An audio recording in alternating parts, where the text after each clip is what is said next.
સુરતના લસકાણામાં કચરાના ઢગલામાંથી માથું અને બંધ મકાનમાંથી ધડ મળી આવવાનો મામલો સામે આવ્યો હતો।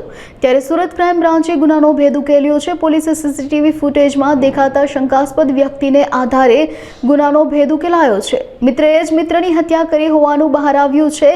હત્યા કરનાર અને મૃતક બંને બિહારના વતની છે। ક્રાઇમ બ્રાન્ચે જીઆઈડીસી વિસ્તારમાંથી આરોપીની ધરપકડ કરી છે।